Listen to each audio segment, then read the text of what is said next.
Have you ever been in a meeting where you just didn't know what was going on? I've been in so many meetings like that, and it really bothers me.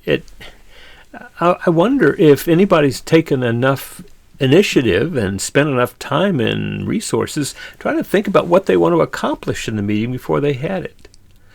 Now, very often you got meetings like that where people don't know what's going on. They see sometimes a lot of anger, a lot of emotion.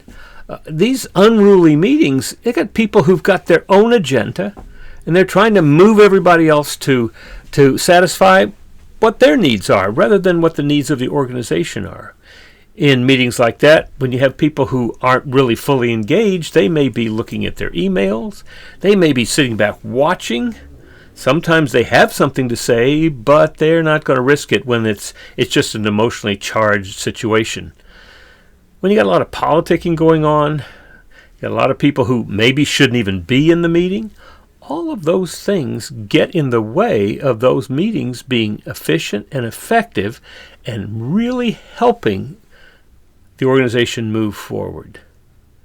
Now, in order to eliminate that problem, I think we have to all get better at what we're doing in the meeting. We have to be really clear about why we're calling it. We want to make sure we have the right people in the meeting who have agreed to come.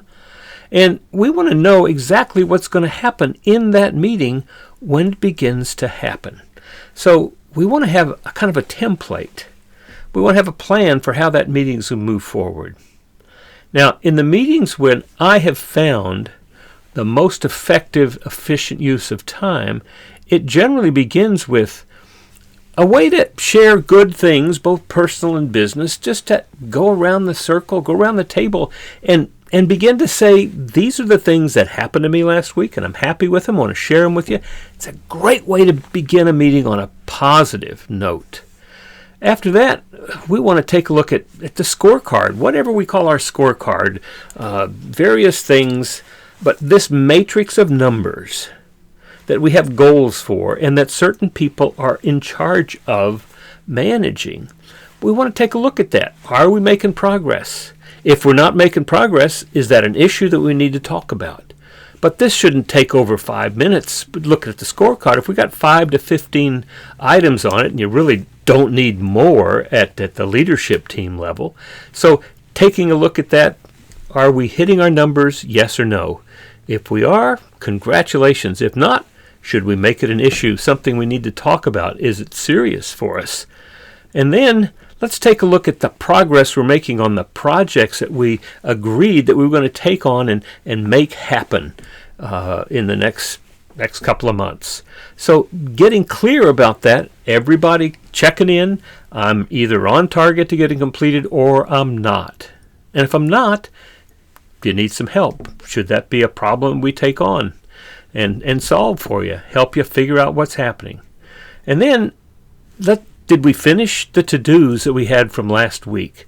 When we finished our worked our problems out, we solved the problems, and people took responsibility for getting those issues solved. Even if it was just to get the issue solution started, maybe a little research, a couple of phone calls, did that to-do get to done? And then a little time for comments that people need to make about the status of a new hire, or maybe a report that they wanted to make sure people saw in their email inbox. Maybe something else like a vacation day, or somebody, maybe it's a blood drive, something that's important to the organization. Just a headline, just a few notes. And then, if we have mastered the first part of, really the reporting part of this meeting, then we'll have a significant amount of time for our problems that we want to solve. And so now we can take them on, we can prioritize those problems and make sure that we're working on the most important ones first. Take some time to find out what's really going on with that problem. Why is it a problem for us? What's really going on with it? And what are all the possible solutions that we might have for it? And then eventually we're going to get to the place where we've got all the solutions on the table. We agree on what the real problem is. And we're going to pick one or two of those solutions and off we go. Somebody takes a to-do. In the next 7 days, they will get started on that, and maybe they'll even complete the solution that we've agreed upon. But that's a way to have a great meeting. Now, these meetings, especially for the leadership team, they should happen every week, same day, same time, start on time, end on time, whatever time you have. And let's make sure the time that you're spending, 50% of that is in solving problems. Now, I've found often that about 90 minutes will make a big difference to people when they know that every week they're going to have the leadership team together and they're going to be spending that 90 minutes, start on time and end on time, not anymore, but they're going to spend that 90 minutes together looking at their progress, checking on the projects that are the high priorities to complete, and then spending time solving problems that they're all involved in. That's what I have found, and that it makes for an effective meeting. It's a great way to really come up with that kind of meeting where people are focused, where they're prepared, they know what's going to happen in the meeting, and they know it's going to be valuable and productive for them.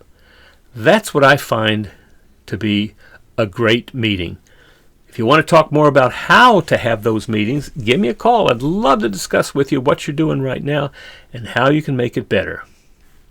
Make it a great day. Take care.